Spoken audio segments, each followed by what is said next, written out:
usted evalúa a los jueces de la Suprema cuando lo va a designar en la Suprema Corte de Justicia. Yeah. Pero una vez designado, ¿qué calidad tiene usted para evaluar la experticia de esos jueces en el ejercicio de sus funciones? Diputados del propio PRM se están rebelando en este momento contra esa disposición de reducir los senadores, los diputados, desde de ya 190 a 137. Uno de los casos más escandalosos, bochornosos, como fueron los sobornos de Odebrecht, ha quedado sin sanción. Y hay que señalar que quien falla es el sistema de justicia de la República Dominicana.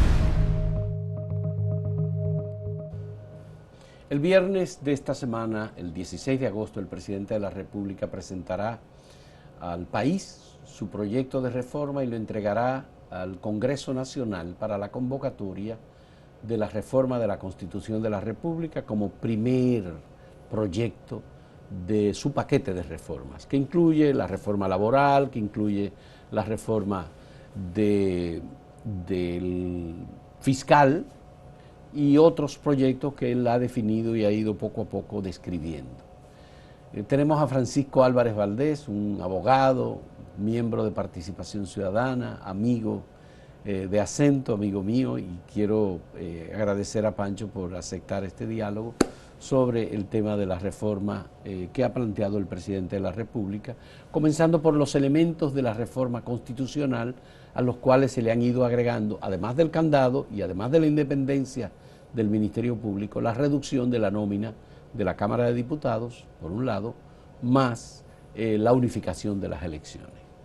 ¿Qué piensas, qué consideras, Pancho, sobre esta propuesta del presidente? Bueno, gracias, Fausto, y como sabes, yo siempre me siento como en mi casa, acá en Acento TV.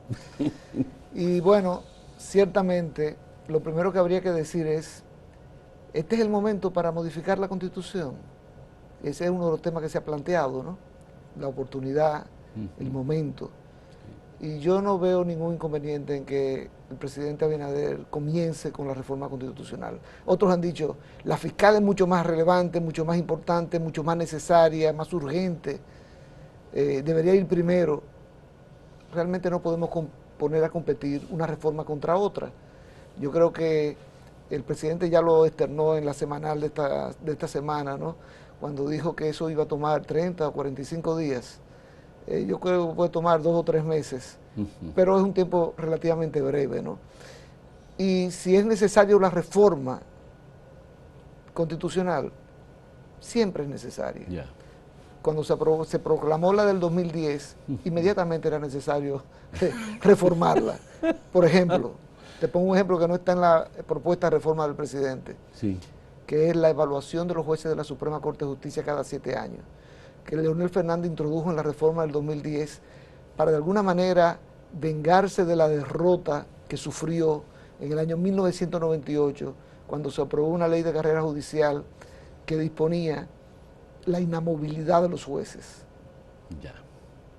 Perdón, una constitución que establecía la inamovilidad de los jueces. En 1994. Ese fue un reclamo colectivo, la sociedad estuvo involucrada, la sociedad civil, el país se involucró en establecer una inamovilidad de jueces que garantizara la independencia. Correcto. Del poder político. ¿Y qué ocurrió? Que así se consagró en la Constitución. Pero entonces en el 98 se aprobó una ley de la mano de Leonel Fernández, de carrera judicial, donde se establecía que los jueces iban a ser nombrados cada 4 años. Un grupo de organizaciones de la sociedad civil de entonces, entre ellas Participación Ciudadana, el CONEP, ANGE, sector social y sector empresarial unidos. Fuimos a la Suprema Corte de Justicia en una acción directa de inconstitucionalidad de ese texto de la ley de carrera judicial.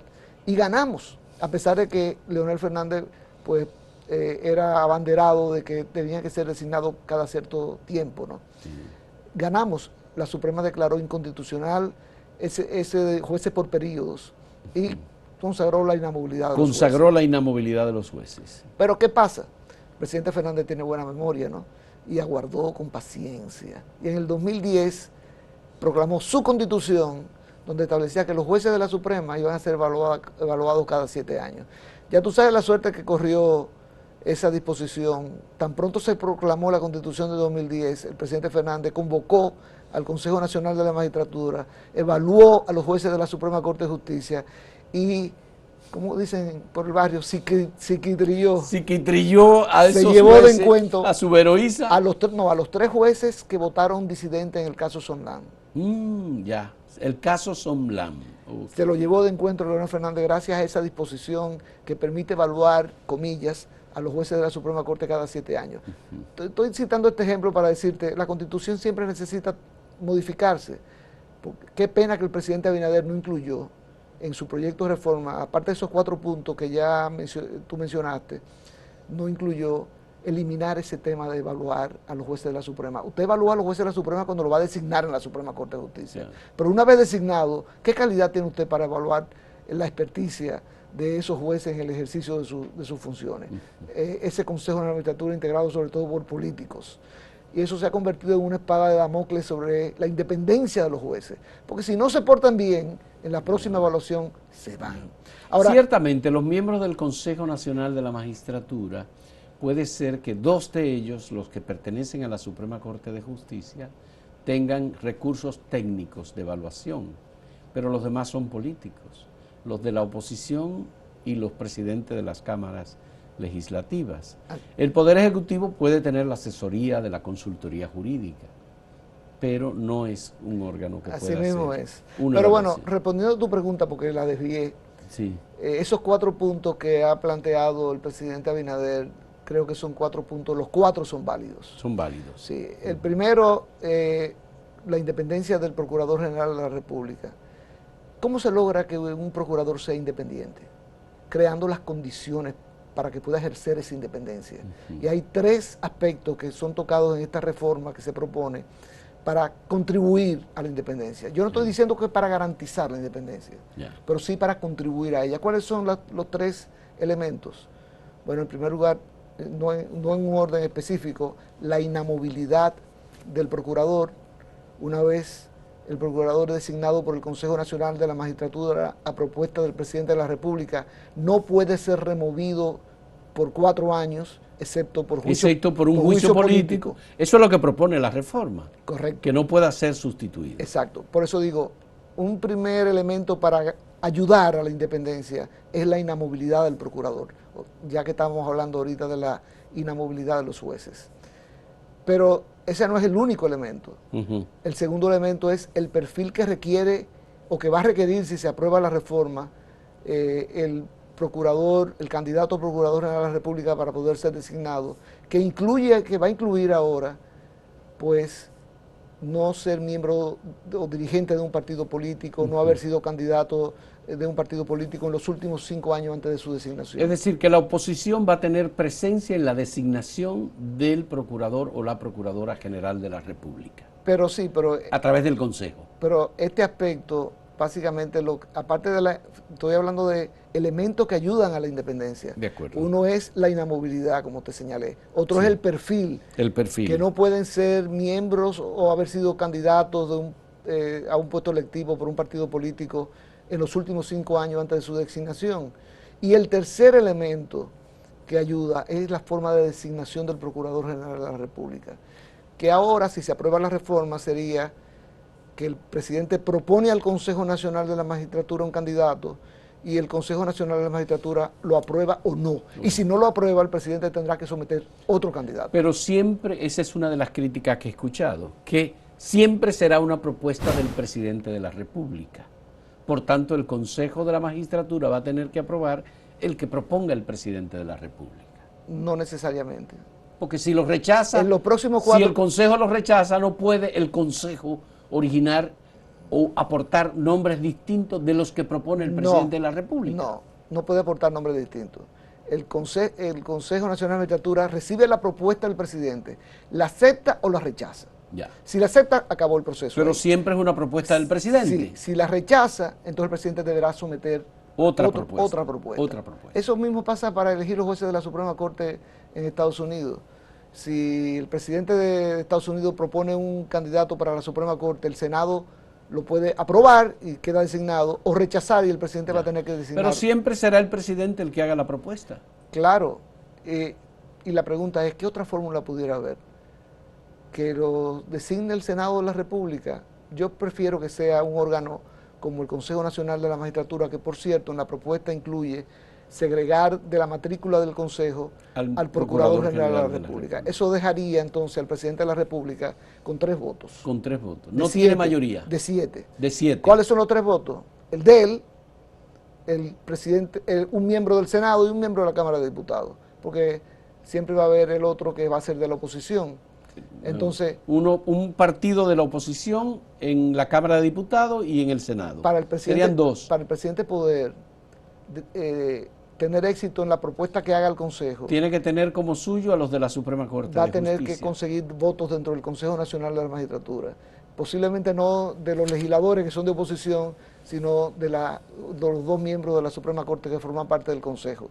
Bueno, ese tal vez no es el mecanismo perfecto, pero ayuda a crear condiciones para la independencia. A eso que me he querido referir. Fíjate que no estoy nunca diciendo que eso garantiza la independencia.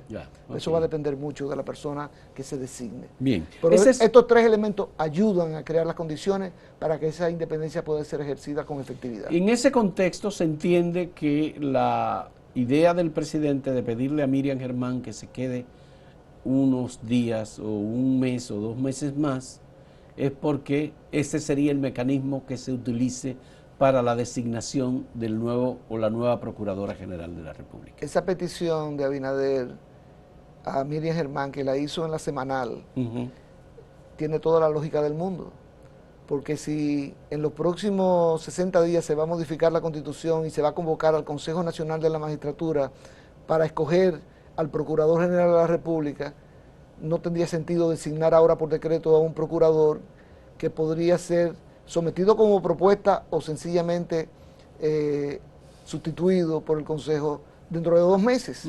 O sea que me parece que la magistrada Miriam Germán, por lo sensata de la propuesta, va a acogerla y va a quedarse en la Procuraduría hasta que el Consejo Nacional de la Magistratura designe a su sustituto. Este es en el caso de la propuesta del presidente para la independencia del Ministerio Público. Correcto. Sin embargo, en lo que tiene que ver con el candado o los candados al artículo 124 de la Constitución de la República, ¿qué tú sugieres o reflexionas sobre eso? Yo soy antirreeleccionista de nacimiento. En consecuencia... ¿No te gusta la reelección? No me gusta la reelección, nunca me ha gustado. Ya. De hecho, yo era favorable, mi opinión era sencillamente que no podía haber reelección, que un mandato era suficiente y nunca más. Ya. Pero bueno, se adoptó el método de 2 mandatos. Y nada más. Y nada más. Bien. Y yo creo que 2 candados, no hay más. No podemos ponerle 10 candados. Yo creo que esa propuesta, dentro del área liberal, del pensamiento liberal en República Dominicana, pues va a tener muchísimo apoyo. ¿Tú crees que es correcto la opción que tomó el presidente de petrificar o de colocar como cláusula pétrea aquellas relacionadas con el mandato presidencial? Bueno, esa fue la fórmula que utilizó tratando de evadir la necesidad de un referéndum para aprobar esa modificación constitucional, que es básicamente la de incorporar a ese artículo que establece la cláusula pétrea, que es básicamente que el gobierno siempre será democrático. Representativo, que eso no se puede modificar, lo dice la Constitución, y ahora se le está agregando que las disposiciones sobre la reelección tampoco se podrán modificar. Pero déjeme decirle, lo que se hace es más difícil su modificación. Pero no significa que no se pueda modificar. Exacto, pero yo no creo en que esa cláusula pétrea, la roca también se puede romper. O sea que, pero es hacerlo más difícil. Y yo estoy de acuerdo con que se incrementa el nivel de dificultad para permitir que un gobernante de turno pretenda modificar la Constitución solamente para reelegirse. Ya. Hay la otra opción que se estuvo discutiendo era la posibilidad de colocar el referéndum como un elemento decisorio y no necesariamente el cambio propio o el deseo de cambiar la Constitución por una asamblea revisora de la Constitución. A mí no me gusta la idea de que un tema como la reelección vaya a referéndum. Porque si es el presidente de turno que está promoviendo la reforma para poder repetir, va a ir de plácemes a un referéndum. utilizando todos los recursos del Estado para aprobar el sí en esa boleta del referéndum, de aprobar la modificación constitucional para permitir la reelección. O sea que no me gusta el referéndum para decidir la suerte de la reelección. Pero esa no es la opción que tomó el presidente de la República. El presidente tomó la opción de colocar como cláusula pétrea esa parte relacionada con el mandato constitucional de un periodo más una reelección y nada más. Y nunca más. Y yo creo que utilizó esa vía precisamente para evadir el referéndum. ¿Y qué piensas de mantener las cláusulas transitorias vigentes y darle carácter de permanente?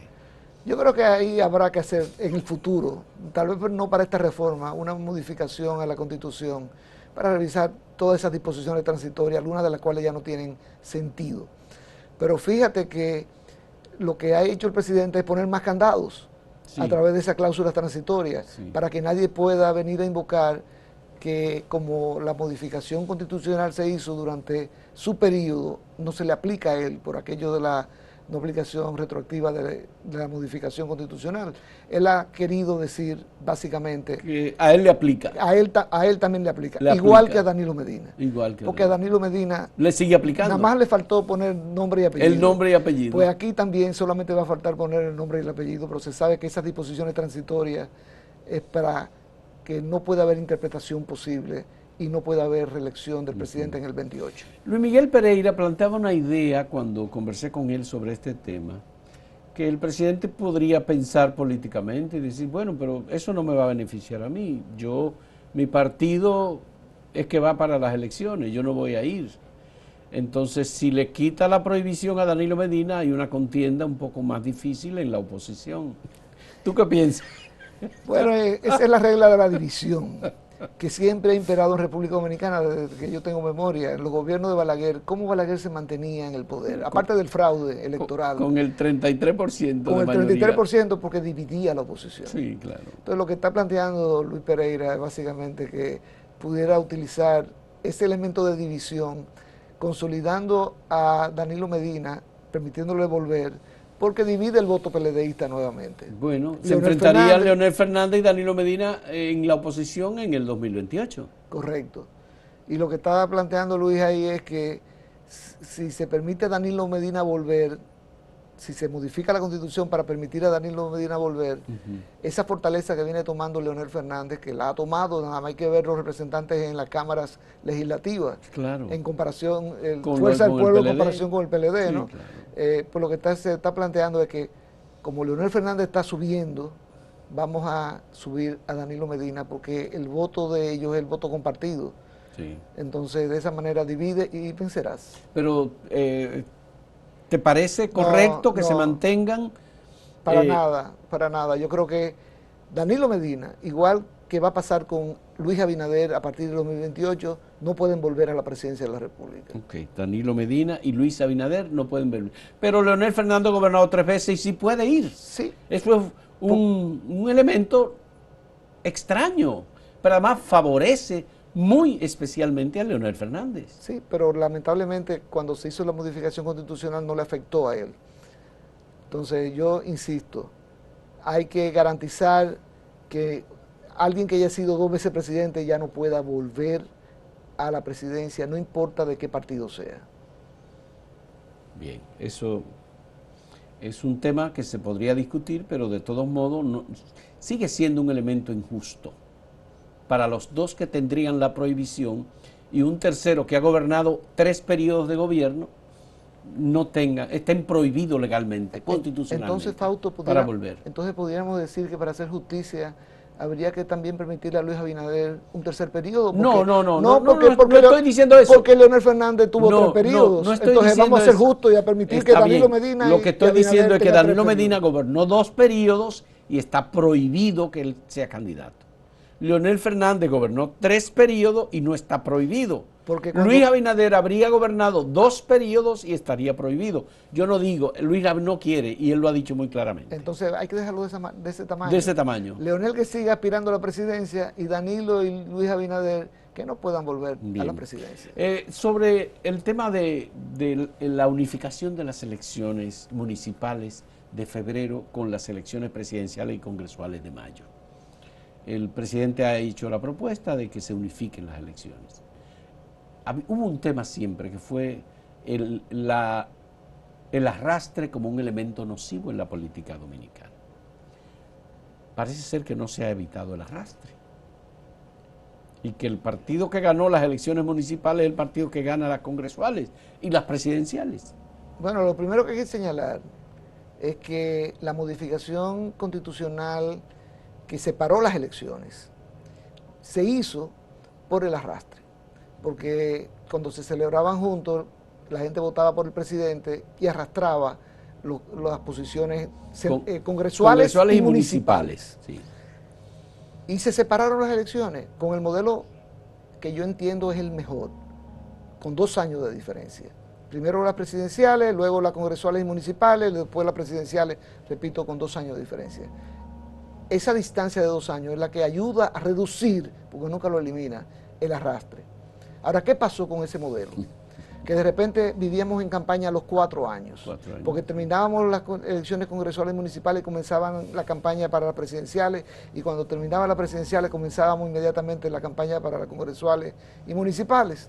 Y cuando se modificó la Constitución en el 2010, se estableció entonces que iban a estar separadas, oye bien, por las municipales solamente, sí, porque el arrastre también se produce en las congresuales, sí, pero las municipales solamente en febrero y en mayo las congresuales y presidenciales. Y se le agregaron 2 años al ejercicio del 2010 del Congreso Nacional. Esos 3 meses de diferencia entre unas elecciones y otras no contribuyen a reducir el arrastre.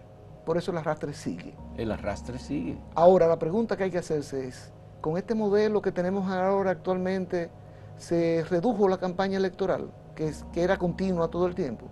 No, sigue igual. Sigue igual. En consecuencia, en Participación Ciudadana, que hemos discutido esta reforma a la Constitución, entendemos que el modelo que plantea el presidente Abinader no es el mejor, que es celebrar los 3 niveles de elección en mayo, el mismo año, el mismo día. Que el modelo ideal es el de mantener las elecciones separadas, las congresuales y municipales de las presidenciales con 2 años de diferencia. Pero además, porque el principal problema del Congreso Nacional es la calidad de sus miembros. Y creemos que tal vez debería ponerse también la atención en cómo vamos a mejorar la calidad de los miembros del Congreso Nacional, que es uno de los principales déficits que tiene la democracia en República Dominicana en este momento. Bien, vamos a hacer una pausa, pero quiero retomar este tema porque hay aspectos importantes que estarían en juego en este caso. Es decir, tenemos partidos que son predominantes, partidos que tienen el control del escenario político y las fuerzas políticas minoritarias, 33 partidos que son prácticamente insignificantes y no tienen ningún tipo de ganancia, digamos, en el proceso electoral. Bisagra es lo que se convierte. Volvemos en un momento en este diálogo con Francisco Álvarez Valdés, Pancho Álvarez.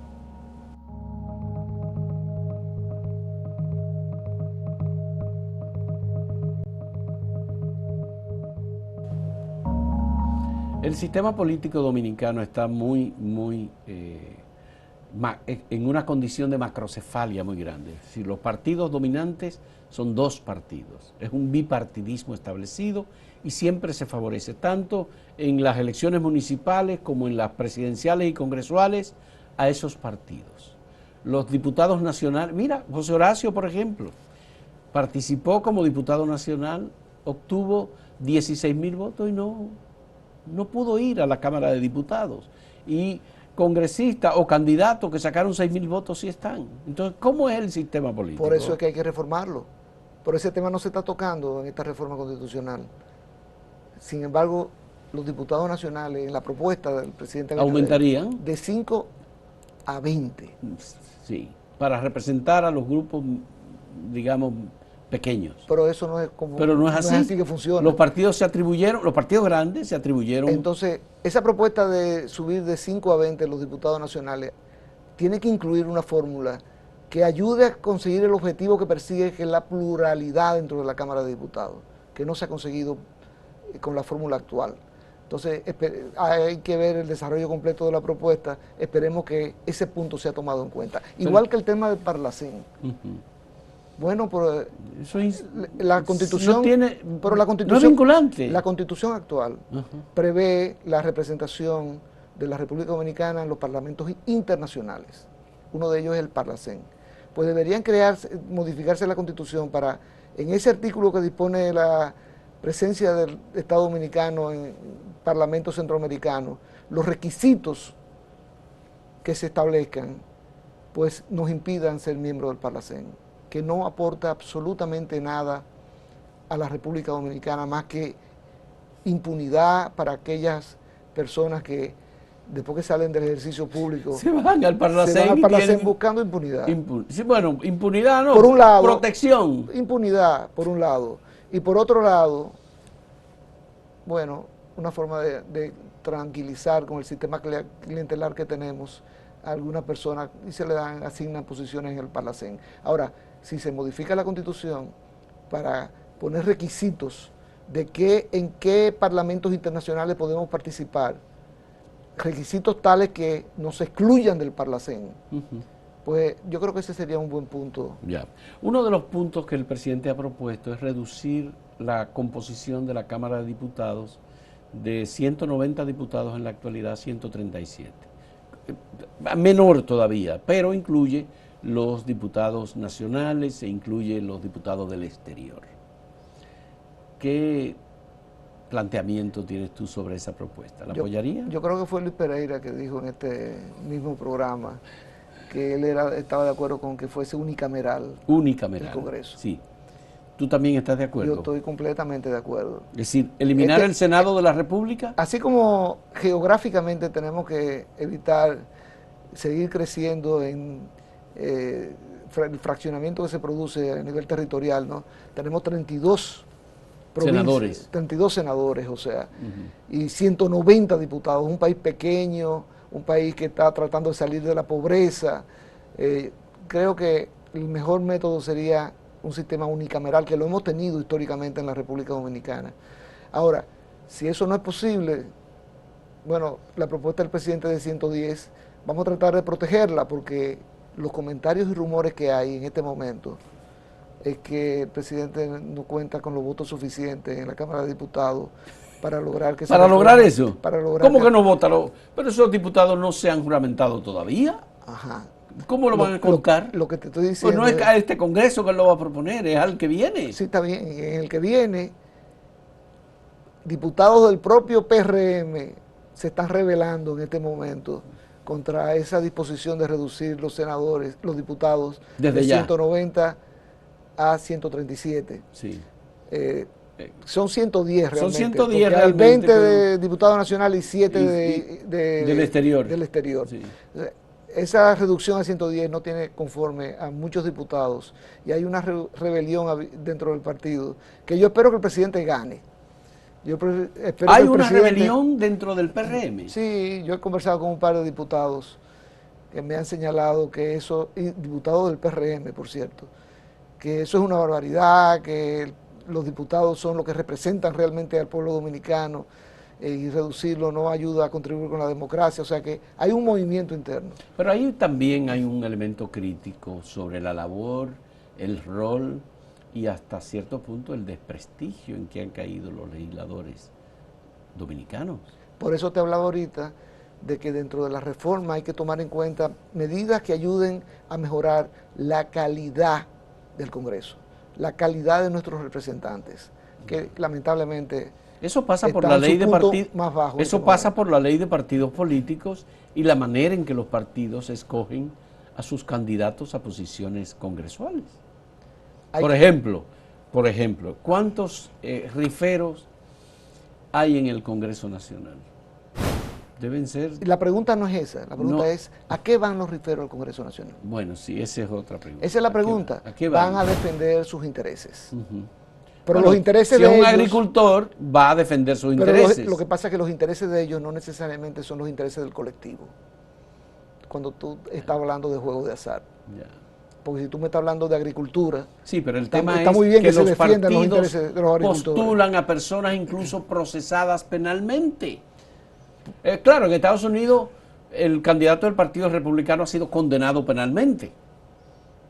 Entonces, ¿qué vamos a hacer aquí en República Dominicana con los candidatos a diputados y senadores o alcaldes que tengan antecedentes penales? Mira, recientemente, hace unos días, la Cámara de Diputados, el presidente de la Cámara de Diputados y el presidente del Senado celebraron una sesión conjunta para rendir cuentas. Sí. Me lució interesante el tema, una reunión conjunta. Sí. O sea, se unieron los dos presidentes para rendir cuentas en el mismo acto. Y la verdad es que cuando yo estuve viendo por televisión ese evento, me dije, no están tocando la parte más importante, que es la credibilidad que ha venido socavándose de nuestros legisladores a niveles peligrosos, ¿no? Por eso uno extraña tanto que ahora salga de la matrícula de la Cámara de Diputados diputados como José Horacio Rodríguez, que agregaban valor en la Cámara de Diputados. Los buenos legisladores están perdiendo su posición a manos de las personas que van ahí a defender intereses particulares y no intereses del colectivo. Bueno, hay que decir que, por ejemplo, Minú Tavares Mirabal fue una excelente legisladora. Pelegrín Castillo, aunque uno tiene diferencia con él, fue un excelente legislador. Recuerdo a Miguel Ángel Velázquez Mainardi, que fue un buen, excelente legislador. ¿Tú sabes por qué? Hugo Tolentino Dip, que fue un... que ahora se llama así un salón... Uno de los salones de la Cámara de Diputados. Pero ¿tú sabes por qué? Ya. Porque en esa época, que no está tan lejos en el tiempo, Sí. nuestros líderes se preocupaban por buscar personas de renombre en la sociedad que habían alcanzado el éxito en las funciones que hubiesen tenido para que fueran como candidatos.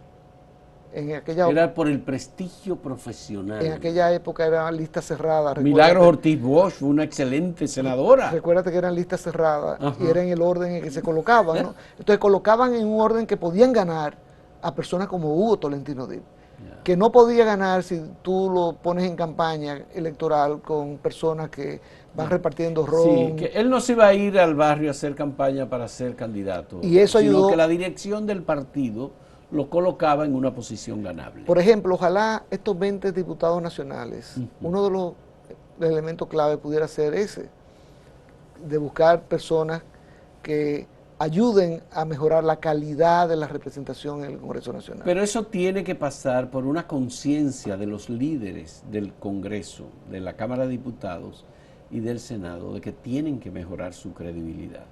¿Tú sabes qué es lo que Porque pasa? se les ve como personas que van a aprovechan incluso hasta el día de la habichuela con dulce y hacen fiesta con eso. No leen los proyectos de leyes, no los conocen. Cuando hay un préstamo, no leen el préstamo, no ven todos los elementos, tasa de interés, obligaciones que contrae República Dominicana. Tú lo que estás diciendo es que si eliminamos el Congreso de la República Dominicana, no pasa nada. No. Bueno, después que yo te escuché con el rosario de las cosas negativas que ocurren en el Congreso, pensé, si lo eliminamos no pasa nada. ¿Cuál sería de las cámaras la que tú eliminarías? ¿El Senado o la Cámara de Diputados? La Cámara, el Senado de la República, la Cámara de Diputados, porque si tú eliminas una Cámara, tienes que tomar en cuenta dos factores, la representación de cada provincia, en ese mecanismo unicameral, ¿no? Pero también no solamente el territorio, varios factores hay que se pudieran utilizar para convertir para tener una sola cámara que realmente represente el territorio y que aporte la calidad que se necesitan en esos procesos legislativos. Que mejore la labor legislativa. Absolutamente. Qué bueno. Vamos a hacer una última pausa en este diálogo con Francisco Álvarez Valdés sobre la reforma que propone el presidente de la República, Luis Abinader. Vamos a la última parte.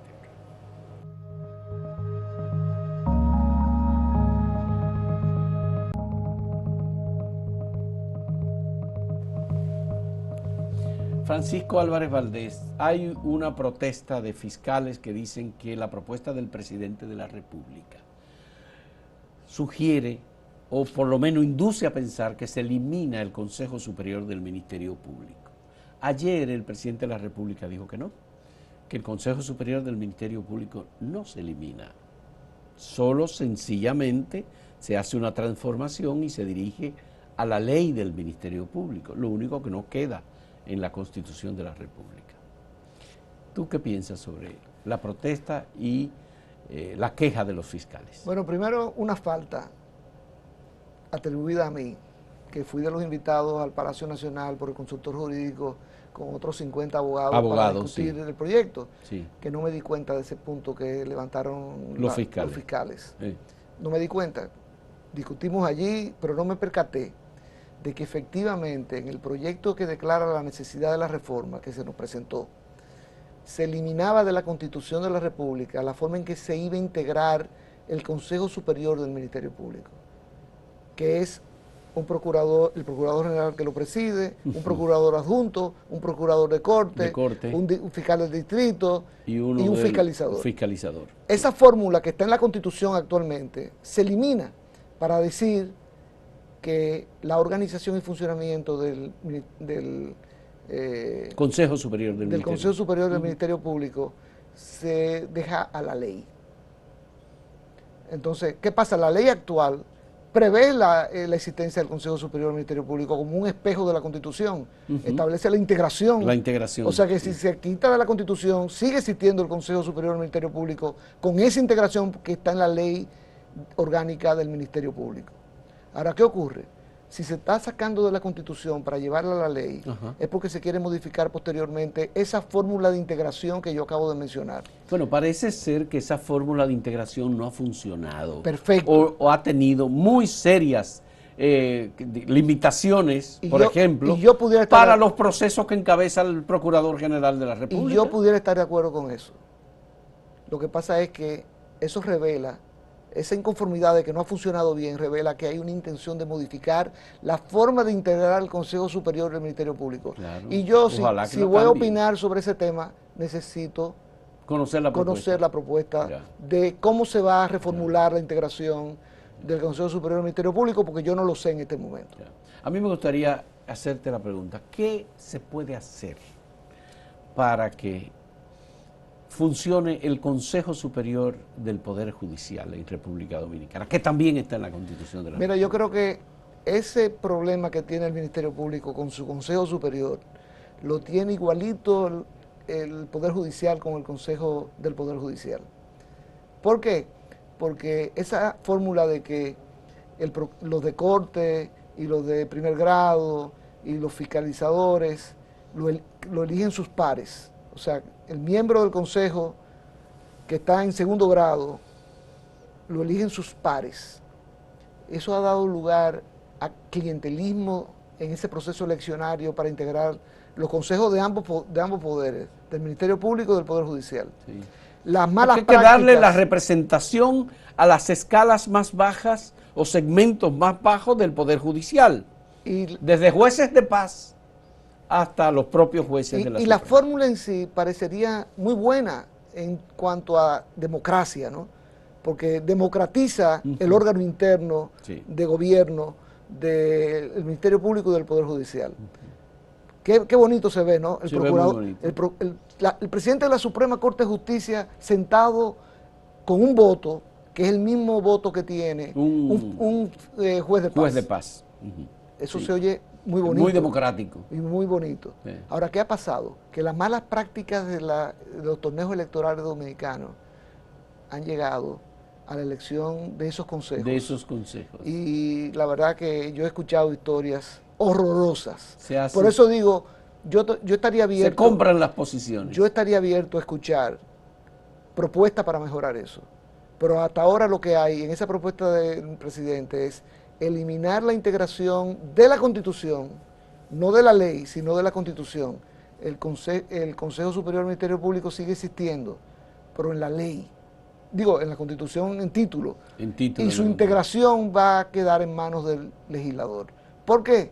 Porque se quiere modificar su integración para buscar una fórmula que elimine los problemas que tiene actualmente. Pero ahora, ¿cuál es esa fórmula? Conlleva la modificación de la ley que rige para el Ministerio Porque es más fácil Público. modificar la ley que modificar la Constitución. Modificar la ley, ahora, yo para opinar sobre ese tema necesito conocer cuál es la fórmula que proponen para mejorar los problemas que tienen ambos consejos en estos momentos. Bien, esa es la parte de la discusión y tu punto de vista sobre el tema de las reformas, pero yo quiero plantearte otra inquietud que no es necesariamente una consulta.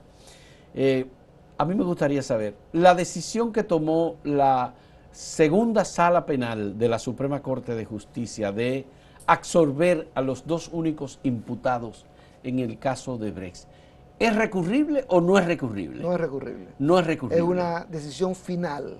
Sí. El caso de Brecht pero cerrado. Pero ellos acaban de hacer una interpretación del Código Procesal Penal que, digamos, puede ser interpretado de alguna manera por otro estamento, en el sentido de la no existencia del enriquecimiento ilícito como delito.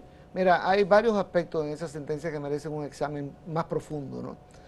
Pero lo importante, Fausto, en este momento es sencillamente que uno de los casos más escandalosos, bochornosos, como fueron los sobornos de Odebrecht, ha quedado sin sanción.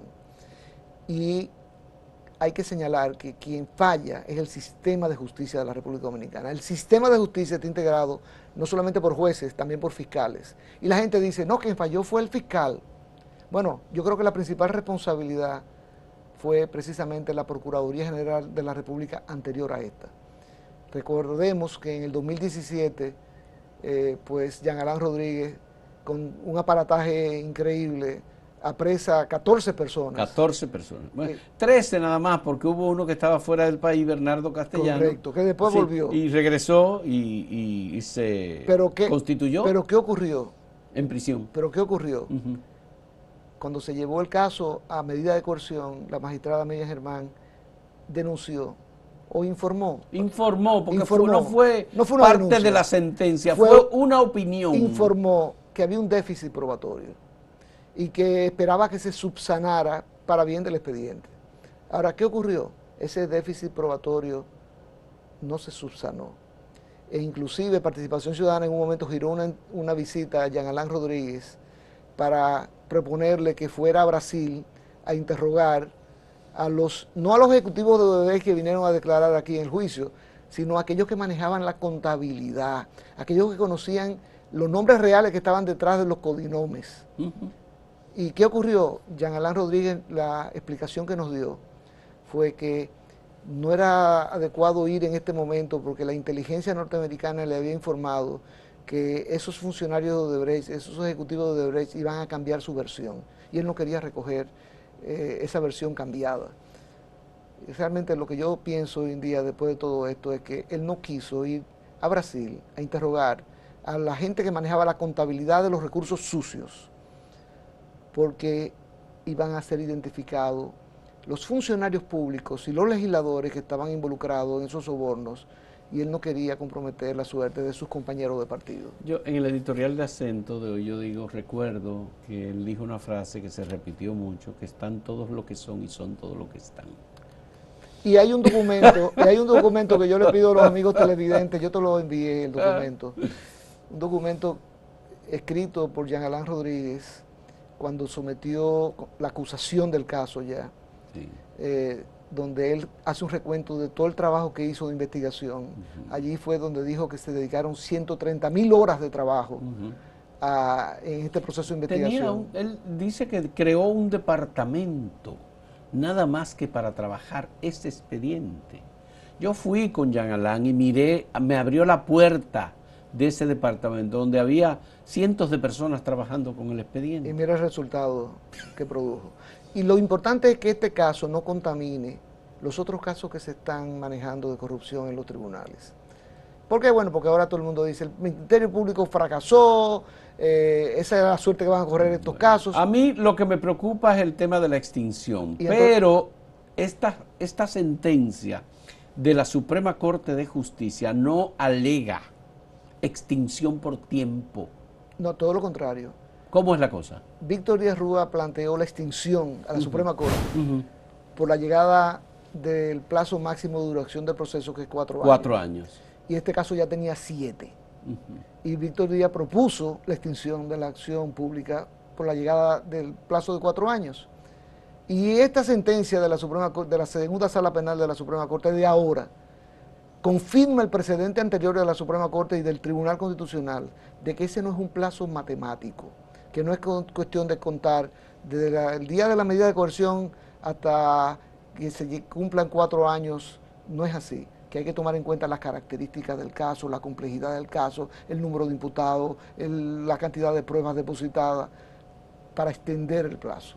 O sea que esa es una buena noticia que viene de la mano de esa sentencia. De esta sentencia. De esa sentencia. Pero si la decisión de los jueces es favorecer a los corruptos, entonces sí se va a pronunciar una sentencia que diga que el Código de Procedimiento o el Código Penal establece la extinción en los 4 años. Y entonces, si se produce una sentencia de esa naturaleza, habrá que llevarla al Tribunal Constitucional, para que sea el Tribunal Constitucional que decida, como ya lo ha hecho, que el plazo de 4 años no es matemático. O sea, que no es un tema nuevo en República Dominicana. Existe ese riesgo. Porque hay algunas estrategias que van corriendo en estos procesos, en Calamar, todas en para Medusa, dilatar los procesos. Todas para dilatar los procesos. Para dilatar los procesos. Bueno, entonces, sobre esa marcha, cuando tú te das cuenta, dices, espérate, es que hay una decisión de aplazar esto para que cumpla el periodo de extinción. Tomemos el caso de Medusa, de Jean Alain Rodríguez. Sí. ¿Cuánto duró la audiencia preliminar? 3 años. 2 años. 2 años. Si la investigación duró 1 año, la audiencia preliminar duró 2 años y le queda 1 año para llegar a 4 años. 10 meses le quedan. Ahora, la pregunta aquí ¿Es matemática la cuenta para la extinción del caso Medusa? Pero no, ahí van a estar, nosotros en Participación Ciudadana estamos haciendo un recuento de todos los aplazamientos en cada uno de esos casos. En el caso Medusa llegó hasta uno risible, se pospuso una audiencia. ¿Tú sabes por qué? Porque el abogado de la defensa de uno de los imputados le salió la residencia en Estados Unidos y tuvo que marcharse. Te estoy poniendo ese porque es risible, ¿no? Pero allí hay cualquier cosa. 94 audiencias tuvo que celebrar el juez Amaury Martínez para poder llegar a su decisión de enviar a juicio de fondo a estas personas. Enviar a juicio de fondo, nada más. Una cosa que debió resolverse en 2 o 3 audiencias. Y la lectura, 94 audiencias. La lectura de la sentencia duró, ¿cuánto? 14 horas.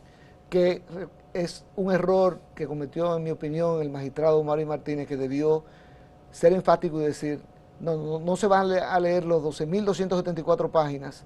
Basta con leer la relación de hechos y la calificación jurídica, que tú sabes cuántas páginas tenía, 1.300. Se hubiese podido leer 1.300 páginas en vez de 12.274. Pero los jueces tratan de proteger el derecho de defensa de una manera a veces exagerada. Pero eso no es derecho de defensa, eso es derecho a ser impune y a utilizar las horas, el tiempo ¿qué dice el abogado? De un tribunal. ¿Qué dice el abogado? El abogado dice, no, a mí hay que leerme las 12.274 páginas y se sienta ahí a dormir, porque no hay forma de... dejan de ir y envían a sus asistentes. Y ya los abogados conocen esas 12.274 páginas, que la tienen desde hace meses. Sí, claro. Entonces no aportan nada. Y como el tribunal no puede fallar nada por lo escrito, sino por lo que escucha en audiencia, entonces tú lees los hechos, la calificación jurídica y después incorporas las pruebas y se completa el expediente ante el tribunal. Bueno, pues vamos a sacarle, digamos, el dato positivo a esta sentencia de la Corte Suprema, de la segunda Sala Penal de la Suprema Corte de Justicia, en el caso de la absolución de Víctor Díaz Rúa y Ángel Rondón, en el sentido de que se ratifica que no es contable, no es exacto el plazo para la extinción de los casos que se están conociendo en los tribunales. Así mismo es. Y obviamente a mí no me gustan algunas partes de la sentencia. Por ejemplo, hay una que dice que habla sobre la inexistencia del soborno. Cuando tú dices, cuando un tribunal está diciendo soborno, inexistencia del soborno, eso es que no hubo soborno. Que no hubo soborno, pero el soborno hubo. Pero claro. La empresa lo admitió, que pagó 92 millones de dólares a sobornados. Entonces Participación Ciudadana, República Dominicana. Participación Ciudadana, en el análisis que hizo de la sentencia, la verdad que se sintió muy incómoda con esa expresión que lo utiliza 2 veces en esa sentencia, diciendo que hubo inexistencia del soborno, cuando todo el mundo sabe que Odebrecht admitió el soborno, se comprometió a pagar los 22 millones y el duplo de esa suma, y se comprometió a identificar a los sobornados, pero el Ministerio Público nunca reclamó que cumpliera con esa obligación. Pero mira, hay mucha alegría, digamos, en las dos personas y sus familiares y allegados con razón, y cercanos claro, por esta absolución, pero en la sociedad en general hay una interpretación que no es favorable al Poder Judicial y a la decisión de los jueces. Una percepción que queda y que corroe la credibilidad del sistema de justicia. No necesariamente de los jueces de la Corte, un abogado de la sala penal. Un abogado mejor que yo me decía qué poco creativos son los jueces en República Dominicana, porque siempre se acogió el argumento de que ¿dónde están los sobornados? Ahí no aparecen los sobornados, entonces no se puede configurar el delito de soborno. Y el intento de soborno es diferente. El soborno, que ya se materializó, al intento de soborno, que lo que requiere es un inicio de acción del soborno. Y el inicio estaba claramente establecido ahí en la confesión de Odebrecht, que envió los fondos para sobornar a una cuenta en particular del intermediario, y declaraciones que vinieron aquí algunos ejecutivos de Odebrecht en el tribunal a declarar que efectivamente esos sobornos, ese dinero se utilizaron para sobornos. Entonces bastaba con decir, no hay soborno, pero sí tentativa de soborno. ¿Y no se recordaron esos jueces quién era el nombre que más se conocía aquí relacionado con un maletín que iba al Congreso? Pero ese es el problema que ocurre en República Dominicana. Digo, un tribunal no puede emitir una sentencia por rumor, no, ¿verdad? No, claro, absolutamente. Absolutamente. Y si no hay prueba, tiene que descargar. Sí, claro, o sea, no estamos diciendo que esa segunda sala penal descargó cuando tenía las pruebas en las manos, porque sabemos del déficit probatorio que había. O sea, no estamos criticando eso. Ahora, por eso yo digo, falló el sistema de justicia. Porque dicen, no, eso fue el Ministerio Público que falló. Y yo te digo, el Ministerio Público presentó una acusación sin la prueba debida, pero hubo un juez que mandó a juicio de fondo con esas pruebas insuficientes, y hubo dos tribunales, en primer grado y en segundo grado, que condenaron con esas pruebas insuficientes. Entonces yo te puedo decir que falló el sistema de justicia. El sistema de justicia. Pancho, muchas gracias. Qué alegría tenerte siempre, escuchar tus puntos de vista y tus posiciones. Y también la de participación ciudadana, porque tú también eres un poco como vocero de participación ciudadana en aspectos legales. Miembro, sí. Agradecemos mucho a Francisco Álvarez Valdés por esta interesante conversación y le agradecemos a ustedes la compañía en este diálogo sobre el proyecto de reforma de la Constitución de la República y los aspectos que contiene del presidente Luis Abinader. Muchas gracias, señores, y hasta luego.